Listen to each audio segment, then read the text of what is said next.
Fluminense já hoje, a notícia surgiu pela manhã, né, de que o Fluminense tinha contato, tinha negociações com ele, e passaram-se poucas horas para o clube anunciar oficialmente o Zubeldia como novo treinador, ex-treinador do São Paulo, saiu em junho do Tricolor Paulista, ficou em torno de um ano no São Paulo, com números até razoáveis, se a gente puder, vou mostrar esses números do Zubeldia. Ele já foi anunciado, mesmo ainda não tendo chegado ao Brasil. Ele só chega nessa sexta-feira pela manhã, vai assinar contrato, e olha, e essa é uma informação que eu trago aqui, pelo que eu apurei, o Fluminense tem a intenção de colocá-lo já para trabalhar contra o Botafogo. Isso não era o plano inicial.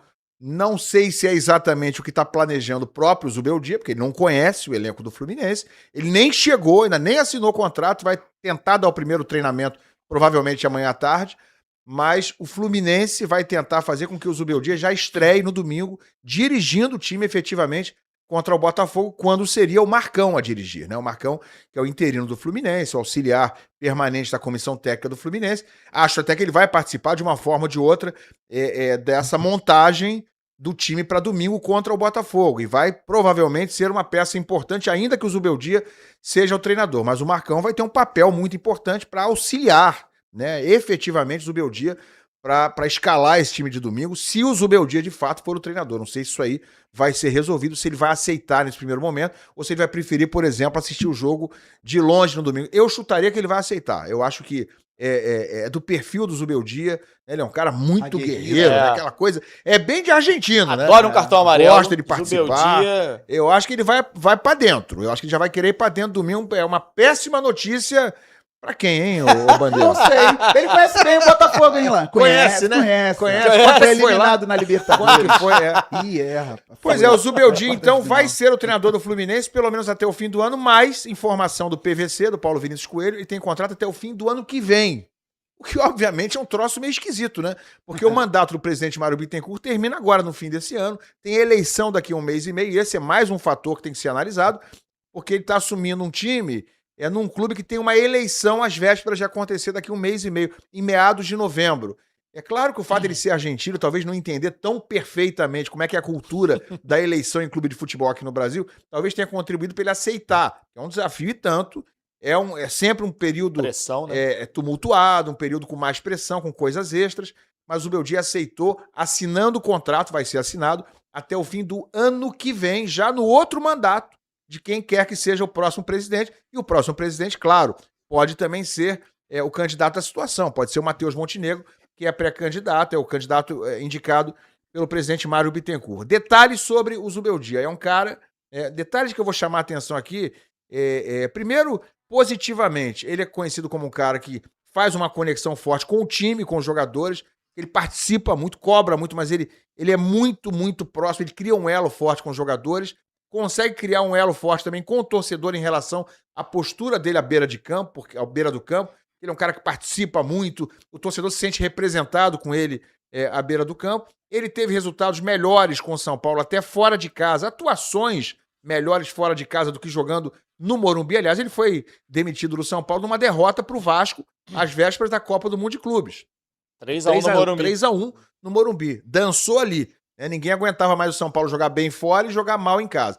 Então o São Paulo esse ano não estava fazendo um bom Campeonato Brasileiro, foi fatal, né, para a permanência dele, ou para a saída dele, mas, por exemplo, tinha vencido os 3 jogos fora de casa na fase de grupos da Libertadores.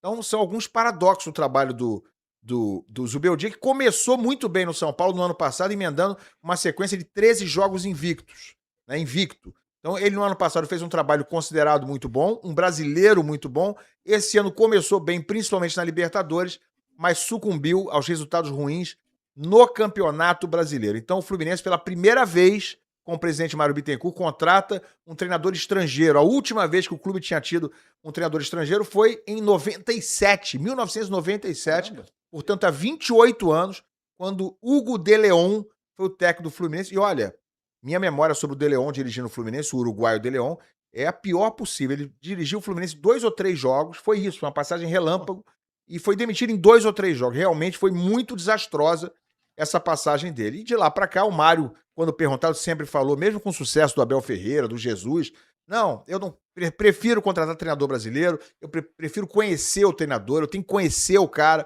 para poder contratar, mas aparentemente essa visão mudou, ele precisava de uma solução rápida, de uma solução emergencial, um cara que agradasse ao torcedor, e o torcedor há muito tempo cobra a possibilidade de contratar um treinador estrangeiro. Eu acho que para o momento, né, minha opinião, para o momento, para o contexto, para o que teria disponível, para a dificuldade que é trazer alguém para assumir essa bucha, né, faltando 3 meses de ano, no fim de mandato, acho que para o momento, para o contexto, acho uma contratação boa, né? Ótima, não sei. Não dá para saber. Ele é um cara, por exemplo, pesa contra ele o fato de não ter aproveitado tanto jogadores da base do São Paulo.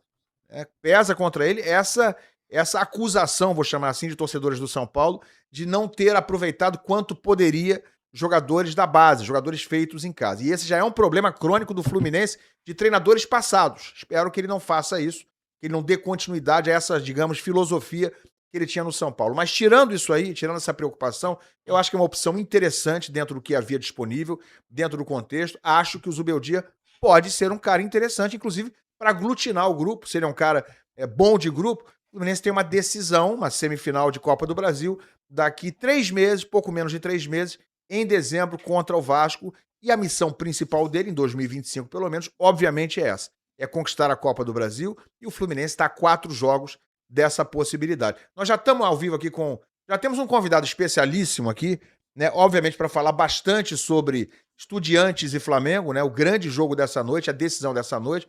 Mas está com a gente Mancuso, o argentino Mancuso, ex-jogador do Flamengo, hoje uma autoridade em treinadores de futebol, um dos mestres da escola de treinadores na Argentina. Mancuso, boa noite a você. Primeiro, obrigado por estar aqui conosco.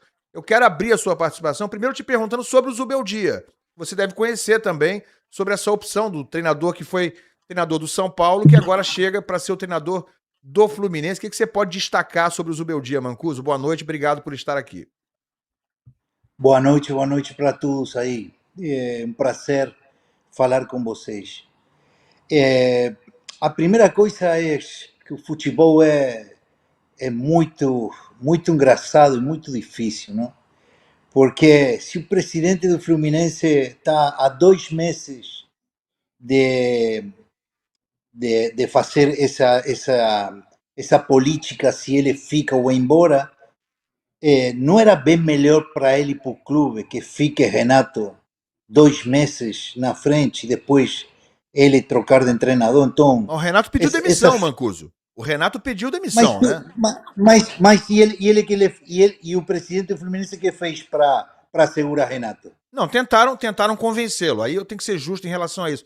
O presidente do Fluminense tentou segurar o Renato quando ele pediu demissão. O Renato não quis ficar. Isso é um fato, né? Eu só discuto fazer um contrato com o Zubeldia até o fim do ano que vem. Se vai trocar o presidente daqui 2 meses, né? Mas se você quer que teu treinador fique, você sabe muito bem que ele fica. Se ele sente que o presidente quer, ele fica. Mas deixa para lá. Essa é uma discussão que não é para nós, não. Eu acho muito esquisito, muito estranho que há 2 meses das eleições você trocar de treinador, mas isso aí deixa com ele.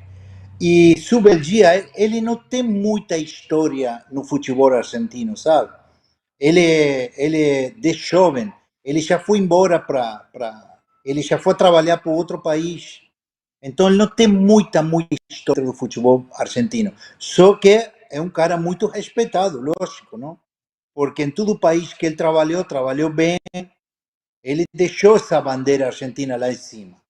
Agora, não sei se é para esse momento do Fluminense, não? Vamos ver.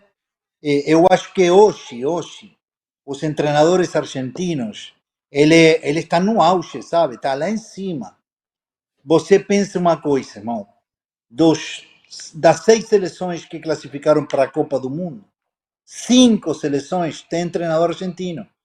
Então, isso aí é muito bom para nós. Muito bom. E tomara que dê certo, não? Tomara que dê certo, porque o Fluminense é um time muito grande, que merece, sabe, disputar todos os títulos. Legal, Mancuso, a gente vai continuar agora a conversa com o Mancuso em relação a Estudiantes e Flamengo. Só para complementar essa informação, o Zubeldia começou a carreira dele no Lanús, que acaba de demitir o técnico Renato Gaúcho, né? Que foi o pivô dessa história toda. Ele começou a carreira de treinador no Lanús e foi auxiliar do Lanús em 2007, quando ele ajudou a escalar pela primeira vez no Lanús Germancano, que ele vai reencontrar agora no Fluminense em 2008. Eu fiquei com pena que Renato foi embora, mas sabe por quê? Porque eu acho que Brasil tem muitos treinadores muito bons. Só que no mercado brasileiro, sabe, a imprensa, a torcida, ele prefere treinadores estrangeiros. E essa aí é a história que não entra na minha cabeça, sabe? Porque eu acho que o brasileiro é muito capacitado para treinar. Eu acho que tem muitos treinadores brasileiros muito bons e não está dando certo. Então aí você deixa essa brecha para quê? Para que entre tudo estrangeiro trabalhar no Brasil. Um mercado que é muito difícil de trabalhar, é muito difícil de jogar e é muito difícil de trabalhar como treinador. Por isso que eu pessoalmente, eu torço para que todo brasileiro treinador dê certo, sabe? Por quê? Porque você tem um potencial muito grande, irmão, muito.